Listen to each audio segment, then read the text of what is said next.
প্রবাসী ফুটবলার আরহাম ইসলামের স্বপ্ন ছিল উনি বাংলাদেশের হয়ে ফুটবল খেলবেন, কিন্তু ডাক পেলেন অস্ট্রেলিয়ার অনূর্ধ্ব-20 দল থেকে।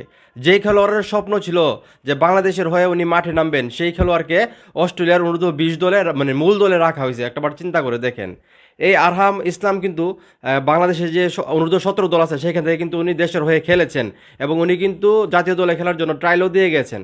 সেই জায়গা থেকে বাংলাদেশের জাতীয় দলের যে ম্যানেজমেন্ট আছে বা বাফুফে আছে, তারা কিন্তু আরহাম ইসলামের সঙ্গে কোনো যোগাযোগ করে নাই। সেই জায়গা থেকে এখন যে নিউজটা আসতেছে যে SBS কাপ টুর্নামেন্টের জন্য অস্ট্রেলিয়া অনূর্ধ্ব-20 মূল স্কোয়াডে ডাক পেলেন আরহাম ইসলাম।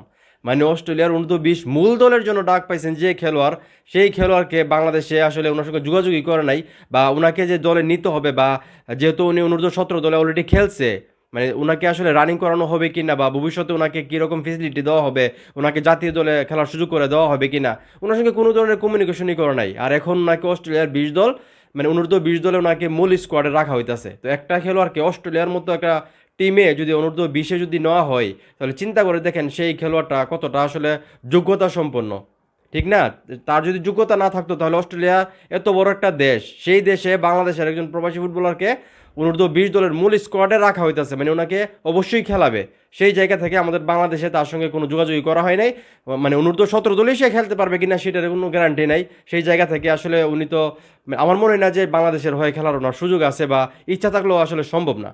এই সিন্ডিকেট যে কবে যাবে বাংলাদেশ থেকে, একমাত্র আল্লাহই জানে। আমি একটা জিনিস চিন্তা করে পাই না, যেই জায়গার মধ্যে প্রবাসী ফুটবলাররা নিজের ইচ্ছায় বাংলাদেশে আসতেছে বাংলাদেশের হয়ে খেলার জন্য, সেই ফুটবলারগুলোকে ঠিকভাবে মূল্যায়ন করা কেন হচ্ছে না, আমার আসলে মাথায় আসে না।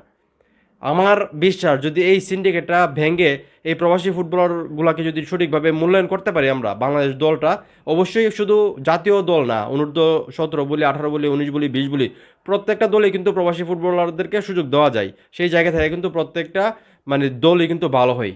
তো কিসের কারণে আসলে বাংলাদেশের যে ফেডারেশন আছে তারা কেন এরকম গাফিলতি করতেছে, একমাত্র তারাই ভালো বলতে পারবে। যেই খেলোয়াড় আরহাম ইসলাম, যাকে অস্ট্রেলিয়ার মতো দলে আসলে নেওয়া হইতেছে, তাকে আমরা বাংলাদেশে সুযোগ দিচ্ছি না, তার সঙ্গে কোনো কথা বলতেছি না। এই হইলো আমাদের অবস্থা।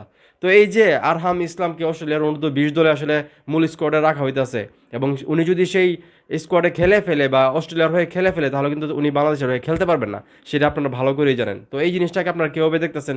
ওনার সঙ্গে আসলে যত দ্রুত সম্ভব যোগাযোগ করা উচিত কিনা, এবং ওনাকে বাংলাদেশের হয়ে খেলার জন্য আসলে ওনাকে অফার করা উচিত কিনা, সেটা অবশ্যই কমেন্ট করে জানাবেন। ভিডিওটা ভালো লাগলে অবশ্যই শেয়ার করবেন।